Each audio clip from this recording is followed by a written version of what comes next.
from nothing out of the soil in the earth, breaking through the rocks, growing wild and tall till the buds began to pop. So pack me in a bowl or roll me in a spliff. While you're breaking me down, you can feel your fingers stick. Hey, this is Ryan Herron, cannabis writer and advocate from Portland, Oregon. And I'm Amanda Breeze. I'm a cannabis reporter based out of Toronto. And we're here to talk about all the fun stuff around one of our favorite plants, cannabis.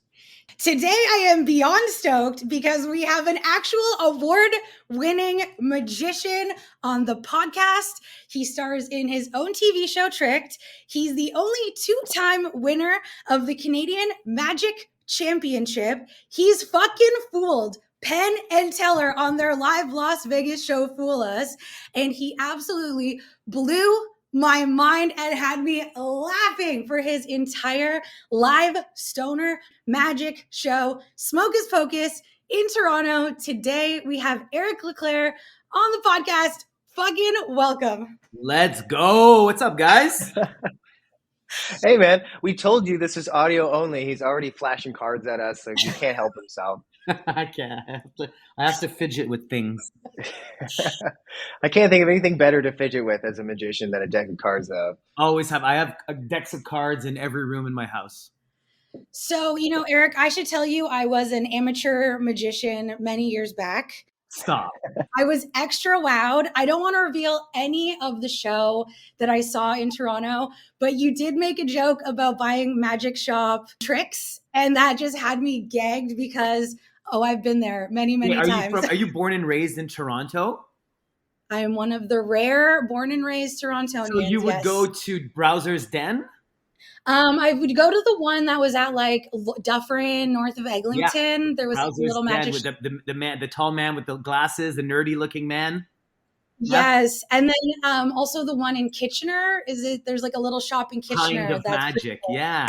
Wow, that's amazing. You know what? There's very few things that people, I've been doing magic since I was 9 years old. So I get always the same kind of comments or stories, questions. But when somebody tells me that they used to do magic, oh, buddy, it really like it lights me up. I for sure. Like people always ask me, hey, can you do a trick? Can you do a trick? And more often I say, oh yeah, maybe later or whatever. I don't really have like a big want to do it. But when somebody says they used to do magic, oh man, I love it. That's amazing, Amanda. I had no idea. I might bust out a little trick here and there, but not even close to what I saw at your show. And it was so funny. Like, what possessed you to make a weed comedy show? Well, it's the show's called Smokus Pocus. It's the world's dopest magic show. It is. And this kind of this arrangement, the way the show came about is very original and interesting. It's never been done in the magic world before. So I am like in the magic world, like amongst magicians, I'm like, I'm a public figure in the magic world. I've released tricks for the general public, and the magicians know, they know Eric Leclerc. So anyway, so this man contacted me about 2 years ago, and he said, hey, I'd love for you to consult for my show called Smokus Pocus. It's a cannabis magic show. And I was like, okay, no problem. I charged him a bunch of money because consulting is hard. And he went for it. So then I was immersed in his show, which is a cannabis themed magic show. It's a 420 magic show. It was the world's dopest magic show. And I loved it so much. Back then I was in the industry, in the marijuana game. We had a growing facility here in Ottawa, and I love the concept so much that I convinced him to franchise it out to me, which is something that's never been done in the magic world. It happened. There's like Houdini magic stores like in Vegas and around the world, but I think that's probably the only other franchise. And Smokus Pocus, he gave me the rights to do it in Canada. I wrote a whole new show. I wanted to make it my own, but as far as the name and the branding and more importantly, selling tickets, he's got it figured out. We've been selling out the show for a year straight. We've done over 50 shows, and they've all sold out. So it's a great show. Thanks for coming. Oh man, as soon as I saw it, I I could not go. I had to go. I love music. I love weed. I had to see what it was all about. And Ryan, his name is Ben Zabin, and he's from Portland. He lived in Portland. I'm surprised. I'm surprised you've never seen the ads Oh, on really? Facebook. I'm sure they're just whizzing by me, right? Well, I did want to ask Amanda, how did you hear about the show? Because I'm on the other end of this where Amanda goes, you know what? I heard about this really cool show that's happening this week. And then she goes, hey, I just bought tickets. I'm like, oh, that's very cool. You should go. Like, let's see what this turns into. And then I get to hear her mind was blown and she was really stoked and then reached out to you like, can we get you on the show? So I'm glad all of this worked out. But Yeah. so you said that the selling tickets, obviously a big part of it. Amanda, how did you hear about the show? I heard about it through an ad online. I just saw an ad that popped up. Right. And I'm not an ad girly. I don't usually, and I'm not spendy. And I just said, fuck it. And I just bought myself a ticket and I went by myself. No, did you? Yes, I went alone. I really wanted to see the show. So I got the ticket. I went by myself. It was a lot of people with their friends. So I was like, pictures online showed like a lot of couples weirdly. So I was like, oh God, is this like a weird couples thing? Am I just going to be like this third wheel to like this entire audience? But no, it was so chill. And it was at the Spadina Theater in Toronto, which is such a quaint venue. Yeah. It's just so cute with velvet curtains. It's got the whole vibe. And it was intimate, right? It's not a giant theater. So it made the magic more, I don't know, like close up. It's right in front of you. It's just this small venue and it was perfect. Oh, that's so nice. It was so good. And the audience loved it. We were cracking up. I wasn't expecting it. So, my entire career, I've avoided the term comedy in the title, like comedy magician or the hilarious magic of Eric Leclerc. I've always avoided it, and I've always kept it as a bonus, like as a little, as a little add-on, as a little special, a pleaser for everybody there. But this show here is like, it's half, I'd say half stand-up, half magic. There's like 15 tricks in an hour and 15 minutes. And it goes from I really put everything like this. I'm a corporate entertainer, believe it or not. Like, I've traveled the world doing magic shows for like corporations and, private parties, high end, birthday parties and whatever. So I always have to be on my best behavior. And now fast forward to a few years later where I'm like flipping off the audience and I'm chugging a bottle of vodka on stage. Like I'm doing tricks with weed. So it's really, and being a corporate entertainer, you kind of fall into like autopilot after a while. Like you got your tricks, you got your jokes, you know what works, and you just do it. You don't really need to revamp your show or your tricks, because even if a company hires you 2 or 3 times, you can not do the same ones, but you have 20 things you can pick of. But this time, the Smokus Pocus is the first time where I sat down and wrote a show that I would want to do, that I would want to come see, that would relate the people, like my type of people, like you, Amanda and Ryan, you guys would enjoy. But it's the best. It's one of the best things I've done in my career. That show, I absolutely love it. And I'm thrilled you did too. I really did. And I liked that the comedy was unexpected. It was delightful. And the weed jokes weren't cheesy. Like, this is the thing. I actually went in excited but critical because, I work in the industry. A lot of people will just kind of greenwash stuff like, oh, it's for stoners. And it's kind of tokenizing the culture, if you will. Yeah. But that was not my experience. Amazing. And I was also really tickled because, are you French Canadian? I am. Okay, because then you have a trick where you have all these different strain names. You say it in the show, don't reveal the trick, so I'm trying to keep it a little secret. That's okay. It's all good. Yeah, that's actually a marketing technique that I say, don't tell the people the tricks. Oh, I'm curious. Okay. But you pronounced it like Jean-Guy as one of those things. And that just had me just laughing because it was just like the Francais moment. So it was just very fun. The thing I say in the show, I'll tell you, Ryan. So I came up with this. I didn't come up with it, but I'm using it in the show. In the show, I say, all right, I've performed for you guys for an hour. I do have a favor to ask you guys. I say, in the upcoming days and weeks and months, when you talk about the show to your friends, please don't talk about the specific tricks in the show. The show is designed to be experienced between these 4 walls, and let's keep it that way. Is that fair to ask? It doesn't matter if people say it, but what that does is it creates wonder. if somebody's like, oh, what did you, I went to Smokus, you got to go see it. I can't tell you anything about it. Like somebody's like, no, but like what was, I can't, I told me not to tell you, have to go. Right. Well, I know that this works because that's the reaction I got out of Amanda. It was like, oh, well, you know. Exactly.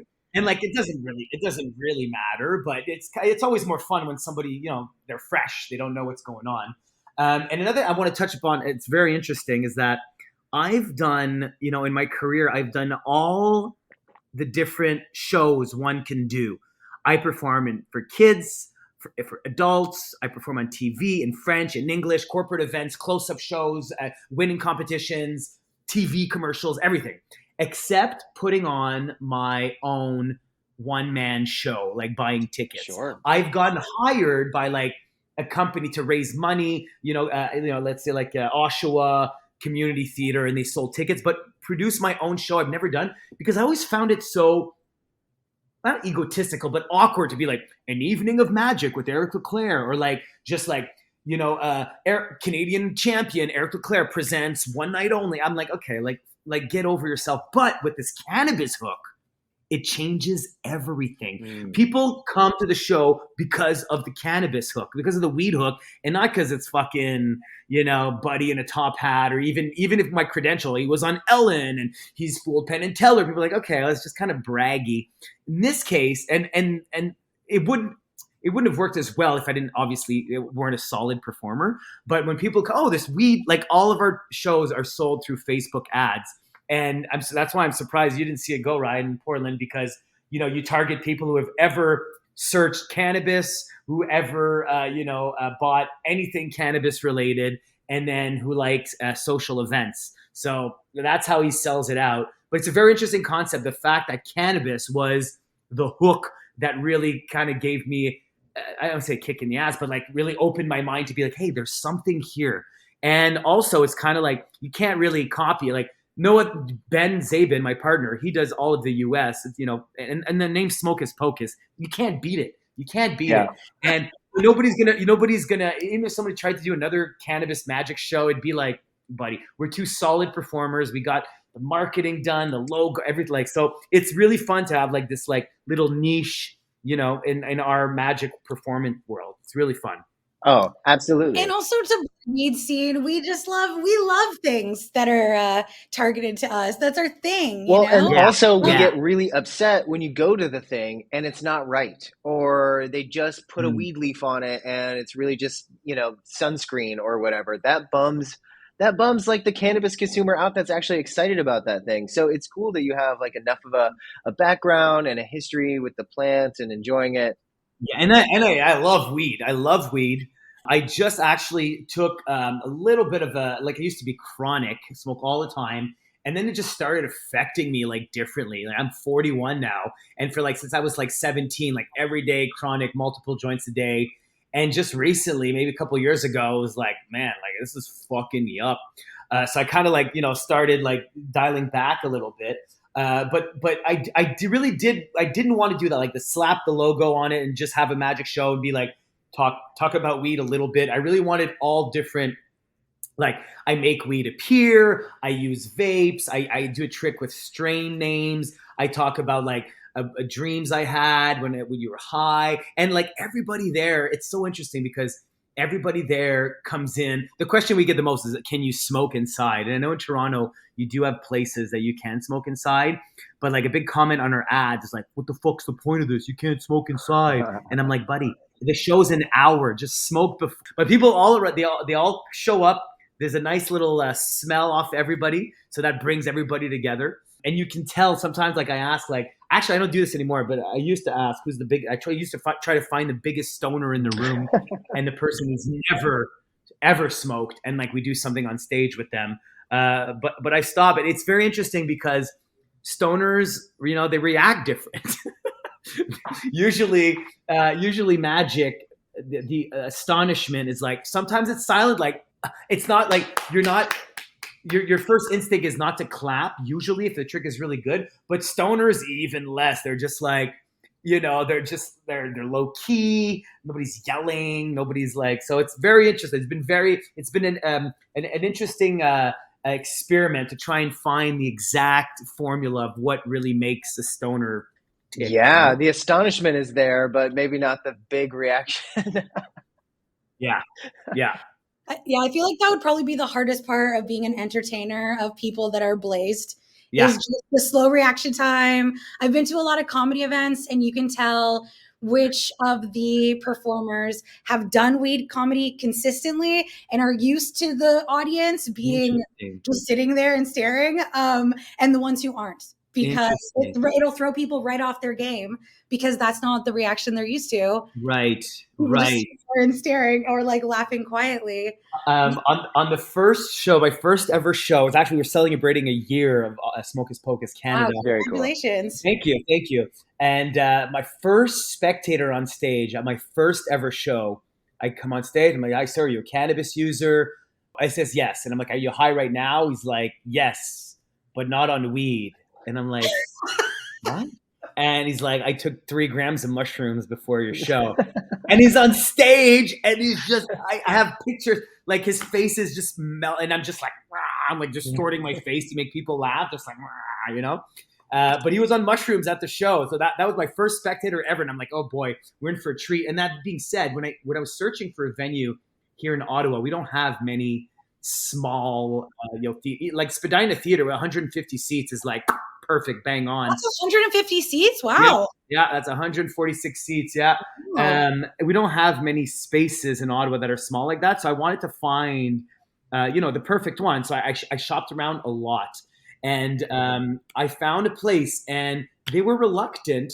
They were reluctant to let me because they had like a cannabis event before, and it didn't bring back the crowd wouldn't buy, wouldn't drink because they already showed up high. They kind of, one of them, I guess, gave a bad rap, like somebody broke something, whatever. So he's like, it's not really our scene. I was like, oh shit, I didn't really think of that. And then when we see the crowds come, you should see our crowds. Like, I'm sure you saw, Amanda. There's like older people there. I mean, there's no kids, obviously, but like, actually, I think the youngest, Spadina Theatre serves no alcohol. So we do say it's like a 18 plus. But like some people brought their like 15 or 16-year-old kids who love magic. But it really does gather a really interesting bunch of people. And together, like, stoners unite, Oh, absolutely. And it's really funny because that street is under construction. I smoked on my drive. When I got on my walk over. And so I was kind of blazed when I got there. And I couldn't find the entrance. Yeah.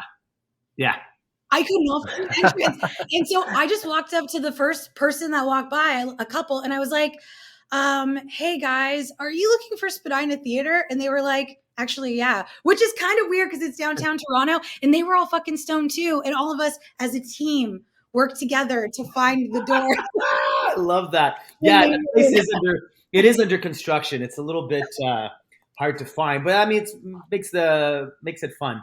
It was totally worth it. It was a good crowd. Totally a mix of people.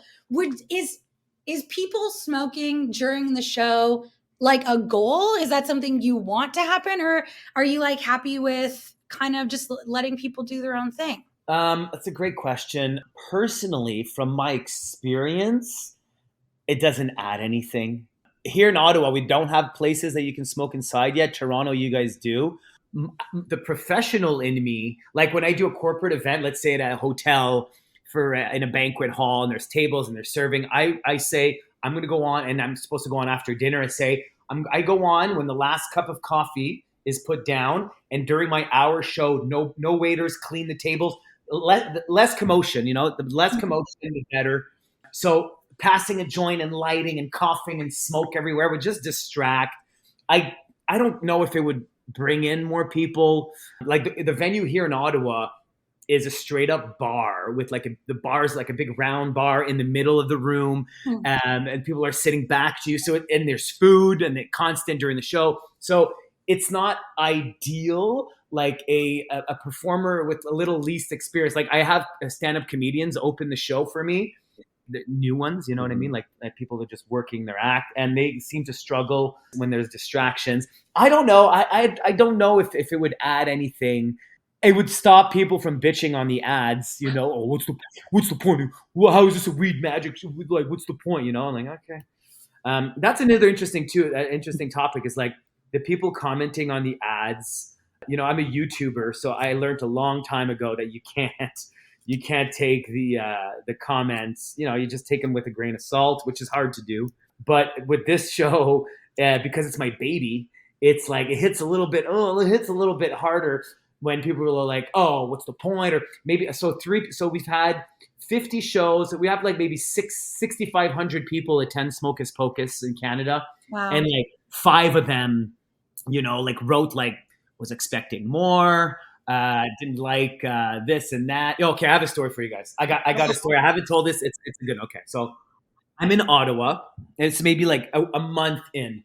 I'm performing on stage, and I do a trick with celebrity names, and I cough cards out of my mouth, and celebrities' names are on the cards.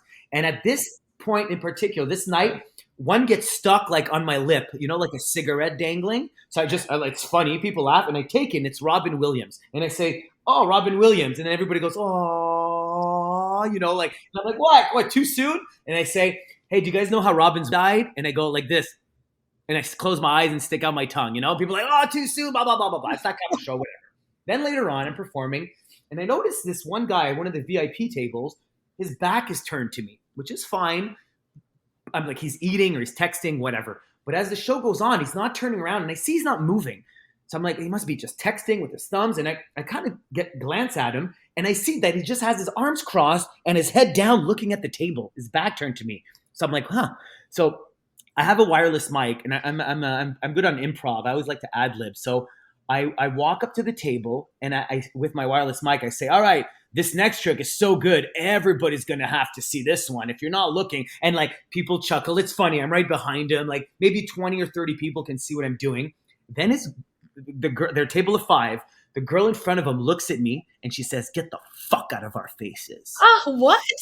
So then, and she like says it like this, like, "Get the fuck out of our faces." So about 20 or 30 people can hear this. So I'm like, out of 100, right? So I'm like, so I go back and I keep doing my show, and I'm like, what the fuck? Like, what's going on? The guy's still like this. So I start, you know, teasing him. It's my show, you know? So I start teasing him a bit. I'm like, "Oh, these guys, they must be from Pembroke or Kingston or whatever." I just kind of, you know, jab them or whatever.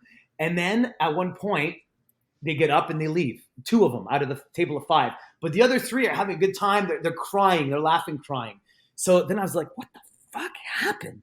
And so after the show, I'm passing out business cards and taking pictures with people. And I see their friends leave. And I go intercept them. And I'm like, "Hey, like, well, what's up?" And they're like, "What?" I'm like, "Well, what's up?" "Oh, they're friends. Don't worry about it. They're just really big Robin Williams fans." What?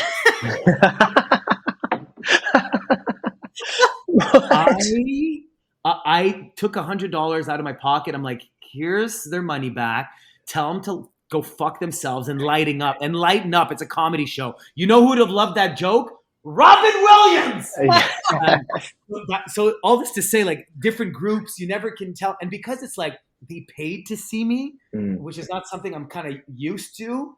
You know, somebody spending their money to come see somebody they don't know. I kind of took it to heart. But that, and then like, anyways, all this to say, she later wrote a message on one of the ads, "Save your money, terrible show." And it's like, it just like, oh, it went to get me. Like, so that was a crazy experience to show you that you never know who's in your audience, and you never know. But like, I mean, it's such a vanilla joke. Okay. Also, everyone is a Robin Williams fan. Okay. Yeah. And that Yeah. wasn't offensive. Yeah. Like she's taking a stance. You know, all these people are not okay for laughing, and this is not okay. Like, just take it with a grain of salt. But it was like, it affected me, man. Yeah, I mean, that's kind of the risk you run, though. On one hand, I found you via the Facebook ads, but on the other hand, Facebook is a breeding ground for that exact type of yes. So I feel like Facebook comments are the bad place. Yeah. Always. Yeah. Okay, if I go to a tiger magic show, I don't get to pet a tiger. I didn't get a chance to ride the tiger. If I go to a weed show, I can get lit on the corner before I go in. That's a hell of a lot closer than getting to feed a tiger or whatever. So, I mean, so these funny. folks. That is such a good analogy. Oh my God, that's funny. If I go to a tiger magic show, I don't get to pet the tiger. So, and like, also it's like, hey man, like the show's an hour and 15 minutes. Like, I have friends who actually, my sound guy here in Ottawa is one of my best friends, and he's the biggest, like the biggest pothead. Like, I'll say like 2 joints an hour all day kind of thing. And back in the day when I was like, all right, let's find the biggest pothead. Who's bigger pothead than Nick? And we'd find him out. Nobody would beat him. But like the people that say, oh, we can't smoke inside. Like, what's the point? They just want to come. Like, I'm like, hey, come to the show. You're gonna have a great time. You're gonna love it. And I'm comfortable enough as a performer and as like a business partner in this venture to be like, you're gonna love it. Like, you're gonna love the show. So I loved the show. I absolutely loved the show. And I want to tell you, one of my favorite parts was the spinning trick. Oh, yeah? That was my favorite part. Wow. Hands down, because it's sneaky and it's science. It was really funny. What it is, Ryan, it's like this spiral that I have on the end of a drill. And I say to everybody, at one point, I chug a bottle of vodka during the show. Somebody make sure it's real vodka. I chug it and I start being all belligerent. And I'm like, I'm feeling so good. I want you guys to feel like I feel right now. Everybody look at the spiral for 20 seconds. And then now look at my head and you see my head grow and then shrink. Like, it's really cool visual illusion. It was so cool. It's so cool. And you know what? You know what? I'm going to be honest with you guys. And a good business person or podcaster wouldn't say what I'm about to say. But earlier when we were like, it's not just like you didn't just slap on weed theme to existing tricks or whatever. Didn't stick a pot leaf on there, but this trick 100% did. I do it in. I've done it since I was a little boy. I love it. I usually say, I one time I got to a corporate event. I opened my suitcase and I found I brought the wrong suitcase. I brought my kid show to the corporate event. I didn't have anything. We had to do a new show. So I tried this to the adults and they loved it. So I'm going to show it to you. But this time on stage, you say, I'm high. I want you guys, for the sober folks or whatever. But you know what's sad, Amanda, is that I don't do it in Ottawa. Why not? Because just the venue, it's not responsive. Like, people have on the sides. Everybody, the Spadina Theater is a beautiful theater, like tiered like seats. It's amazing. But in Ottawa, it's like there's people. It just wasn't. My VIP tables are on the side, so nobody could see it. So it's not in the show in Ottawa. But I'll always remember. I'll always remember you saying that. I won't stop doing it then. It was really, really funny to me. Just amazing. Like, because it really works.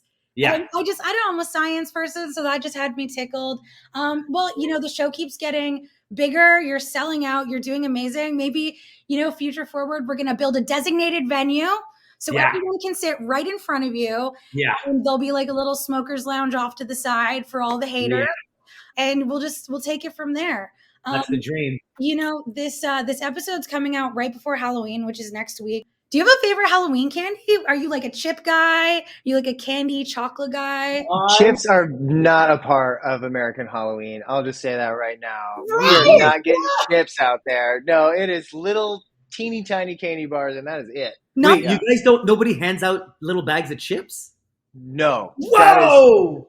No, I see them for sale sometimes. Like it's an idea that they might like try and like, hey, you should hand these out. I have never once received a bag of chips, nor has my child. I'm blown away. I'm also blown away. I love these little like cultural, and we're neighbors. Like, we're right there. Like ketchup chips. Ryan, have you ever had ketchup chips? Only because Amanda was like, you got to try these. They're my favorite, and they're on shelves temporarily. And I was like, yeah, they're pretty good. I like the mustard. So, I can't betray my roots. So they launched ketchup chips in the States, Eric, but they were a ketchup and mustard combo that they launched limited edition. And the ketchup was zesty ketchup. So it wasn't the same, but it was not close. the same, yeah. It was trying to be. To answer your question, I love candy corn. And nobody likes candy corn. I love it. I wouldn't eat, a bunch of, but I'm not a sweet guy. I have discovered recently high chews. Yeah. No. What? Oh, Amanda, you're making the wrong face. That is like one of the creme de la creme of candies. Yeah. As far like chocolate bars, I'm a Snickers guy. But yeah, I don't have a real like sweet tooth. And if I do, it's like, high chew and cord candy. which is weird apparently to people. I'm really You? judging you for that. Sorry. What about you guys? I'm a chip girl. I love my Yeah. chips. I like my mini chip bags, and those mini chocolate bars are dangerous because, like, I would never really eat an entire chocolate bar, but I'll eat an entire 100 box of mini candies. Like, It's like an illusion. It's like Yes. very deceiving. It is deceiving. And Eric, we work with taste and aroma a lot, so we have even gone so far as comparing American and Canadian chocolates here on the podcast. So yeah, we've really dug into the subject, I suppose. And didn't we But agree yeah, that Canadian was better? oh yeah, oh definitely. This is without a doubt. Wait, Yeah. one of you guys don't have Smarties, do you? The Smarties we have here are like throwback candies from the 1800s. Yeah, they're like the Rockets. Yes, Yeah. yes. Yeah. So you don't have the little piece of chocolate covered with a little shell. No, Yeah. not unless you have friends in Canada who are willing to send you a care pack now and again. Right. Thanks again, Amanda. Yeah, my kid gets to enjoy the occasional quality Canadian treat. You know what I mean? I've always had this idea for YouTube video, the world's most generous Halloween house. And it would be like, go spend $500, which is like a normal budget for like, if you're making money on YouTube, $500 is a nice little, and go buy like full size chocolate bars, full bags of chips, like actual full, like, big bubble gum. And like, just when the kids come, you have somebody in the street, asking the parents like, hey, like we're filming YouTube videos. Is it cool if like we film the kids? We're going to give them like a bunch of candy, and they're in costume, so it shouldn't really be a problem. Anyway, so we get the okay from the parents before giving them, but then we just fill their pillowcases. They're like, ah! They're just like, the reactions would be like they're getting full, like, that's my idea for the world's most generous Halloween house. Instead of giving it to the kids, give it to the adults, and let me know where you live, so I can swing by on Halloween sometime. That sounds. Ryan, do you ever go to Toronto? Or do you ever come to Canada? Yeah, and we've been working on some plan to get me back up there for Amanda and us to do a bunch of combo stuff. Well, you let me know next time, and I'm going to get you guys to come see Smokus Pocus again. You can be my guests. Yes, we're all over it for sure. Hell Eric, I did want to ask you about the show. Like, since you have like really taken it on, made it your own, and designed a lot of the tricks. In fact, you've made tricks to inform other magicians. So as a trick maker and somebody who is in this world, it's a lot of analysis and creativity combined. And that seems like right in the cannabis wheelhouse. So when you find you're designing tricks or trying to chain them together in a way that's going to work with an audience, like, are you stoned out of your mind when you're doing that? Or is that something you try and come at clear-headed? I wrote the show half and half, I'd say. I've decided to stop drinking and smoking before the show, like any show. And I used to be like, get a couple drinks in me and feel loose. I do create a lot of magic for magicians so they can do, to show people. And when I create magic here, when we have magic jams at my house, we smoke a lot. It sparks it. We get some sativa going, and it just sparks the creativity. The best things I've ever invented in my career were for sure had a little marijuana buzz going. And even like before it was legal, I talk about this during the show. Isn't it crazy to think that like 10 years ago, you'd call a guy for weed, he'd show up at your doorstep, he'd give you a bag of weed, you'd give him money, and that was the weed you smoke for the week. Sativa, indica, whatever. No, nowadays, it's like you walk into a dispensary and you're like, let's see, right? We're lucky. We're lucky to be living through this. So now it's fun to be able to be like, okay, this is going to be creative, like sativa, let's create, let's jam. But I'd say Smokus Pocus, it was designed during the pandemic. So yeah, for sure we were high when coming up, trying to string these tricks together. And then a lot of the stuff too, like I have like a notebook filled with like ideas for Smokus Pocus that I was like, is this going to work? And we quickly found out there's like, this doesn't really flow, doesn't really go. Like people are, and as much as potheads are calm, they want things to be happening faster, I find, than, okay, like entertain me quicker, like give me some, fill my eyes with wonder instead of like, just like, explanations and stories and stuff. They like the visual stuff. So I love smoking weed when I create. That's 100%. It's also funny too being in the audience because you do a lot of interaction with the audience and you Yeah. can hear everyone holding their breath, hoping they're not going to be the one picked. Yeah. And Yeah. everyone's just like sitting back in, being like, God, please don't let me. I say at the beginning of the show, I've been doing this for a long time, so I know nobody wants to come up here and help me. So we're gonna do the spare. We're gonna write a number down from 1 to 100. Whoever's closest is gonna get to come up.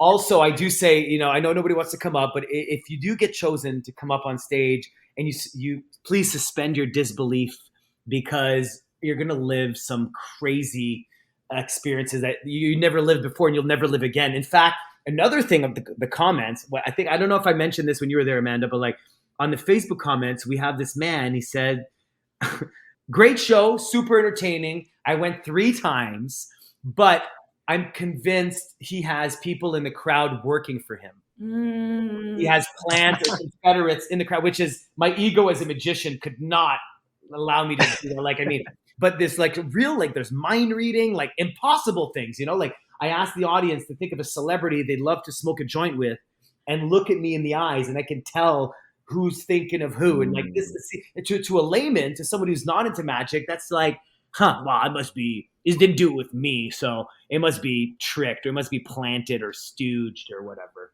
So yeah, so it's strong magic. The hardest part of that trick was how blazed I was trying to think of someone. Honestly, I was like, God, I hope he doesn't look at me because I can't even form a thought at this moment. I don't usually let myself get that stoned, but I just got pulled right into the magic. So I love it. Usually there's like an old, like a rule in show business is you never pick, like when you do a corporate event or a party with like, or a work party where people know each other, you never pick the person that everybody's pick him. Or like even like when the booker is like, oh, you should really bring Mike up. If you need somebody, he's a hoot. Don't want that guy. He's gonna, some people try and be funny, and it just ruins it, and it just kind of drags on. It comes off as corny. But the shyest people, and I don't take no for an answer. I know, like if you allow a no once, that gives permission to everybody to say no. So I say, like, no, listen, come up, everybody clap for him. No, come. We're waiting for you. Let's go, let's go. And then they're like, oh, and like I'll make fun of like them just like, oh, just coming on, not wanting to. But those are the best spectators because they're real, and everybody can feel themselves in them not wanting to be on stage. But I treat, and again, rule number 1 is always treat them with utmost respect and tact. I always like help the ladies on and off stage with my hand for the stairs, and the guy, like I never like berate or insult or make fun of anybody while they're on stage. I make fun of people in the crowd saying, "Sir, you look high as balls," and who do you here, whatever. But like it's all about keeping a good image, because it's like 150 people against 1, right? When somebody's on stage, the people in the crowd could be like, that could have very well been me. So it's all about keeping and plus stoners are just nice people. We're nice people. We like having fun. 100% true. Man, I love that you're such a pro, because like you lean into a little bit, but it's not all black light poster. Like you've worked the corporate stuff, you've done magic your whole life, you've been in front of a ton of crowds, you have really great inclinations for crowd control and everything. And it sounds like, okay, these are stoners. They all need a little help getting in the door and maybe relaxing for the first couple of minutes of the show. Yeah. But once they've bought in, like they're in all the way. So I think you've just like found a great audience for your skill set. I really did. At last 2 weeks ago in Toronto, actually. So I was sitting at the front door. So I have like a girl at the door taking names for the list, and I'm sitting there like on a piano bench, kind of behind a corner. I'm just on my phone, and the first couple arrives like an hour before the show, which is crazy. They're going to be alone in the theater for like 40 minutes. Toronto people are always late, by the way. I don't understand what's going on in Toronto, but they're always late. Yeah. So the lady, the couple arrives, and they get checked in, and they don't know it's me. Nobody knows it's me. People are coming to a weed show, not to see Eric Leclerc. So and because it's my show, I take a little bit of, it's my show. So I'm sitting there, and I say to the woman, I say, "Did you guys get high before the show?" And they both look at me, and the woman makes the most distraught, disgusted face. Like huge eyes, like I just asked what color panties she's wearing, if she wants to sit on my face kind of thing. Hey, what color underwear are you wearing? You want to sit on my face? That reaction that would have gotten, that's what she made. And I said, did you guys get high before that? And she's like, looks at me like disgusted. They go and sit 5th row right in the center. And during the show, I called on him. I'm like, ma'am, I see you laughing, you enjoying yourself. Do you now understand why? And she was like, oh, she like pretended she didn't know what I was talking about. Anyway, but it's all about, people don't know what to expect. To be fair, like, everybody should know, like, it's a weed magic show. Like, it's a 420 magic show. It's everywhere. But I don't know what was going through her mind. But we get, like I said, we get all types of these different crowds, and it's all about, and obviously, like, it's an adult magic show. Like, if you've never been to a magic show before, you think magic's for kids, or like your Uncle Larry does card tricks, or Copperfield making tigers appear, whatever. But this has been a mission statement for my whole career is every time I'm done with a one person or a group of people after seeing, I want them to leave with a different opinion of magic. I want them to see it as fun. It wasn't corny. It's not just for kids. It's an art, and it's fun, and you should come back with your friends. And that's my goal every single time I perform. Well, I will be back with my friends. Eric, 10 out of 10. Woo! And also, thanks so much for making time to come on our podcast today. Absolutely. My pleasure. Fantastic. So let our listeners know where they can find you. Well, you can find me on Instagram. My Instagram handle is Magic for Your Brain. It's magic and then the number 4, Magic for Your Brain. I'm on YouTube, Smokus Pocus.ca. If you're in Toronto, Montreal, or Ottawa, we're bringing it to Montreal November 4th for the first time ever. We've got a nice little venue. And you can, follow me there. I'd love for you guys to come out. I'd love to meet you in person. Come to the shows, and I promise I won't ask you to sit on my face. I will, though. I'm here. I'm buying a ticket just for that. That's extra. Those are the VIP seats. All right. Well, I'm Googling prices. Eric, so nice to have you on. We're doing this thing right now where it's kind of like cool jobs in the cannabis industry. And it's really unique to see somebody kind of on the other side that's not like a research scientist, but instead like celebrating cannabis in the way we like to, but then have to go take like a nerdy lab job to do so. So I think that's great. It's building community, and it's helping people who are maybe like a little reluctant about weed to recognize, it's all fun, and it's pretty harmless, and we're all having a good time. You guys are doing the Lord's work. I'm trying to. You can find us at the .smoking spot. Amanda and I are all up on there. Awesome. Love Thanks it. again. It was a pleasure, guys. Until next time. Said no matter what kind of pain and anguish life may bring you, oh, smoke it up, hold it down, and don't ever stop. Well, you can always find your smoking spot. Yeah, you can always find your smoking spot.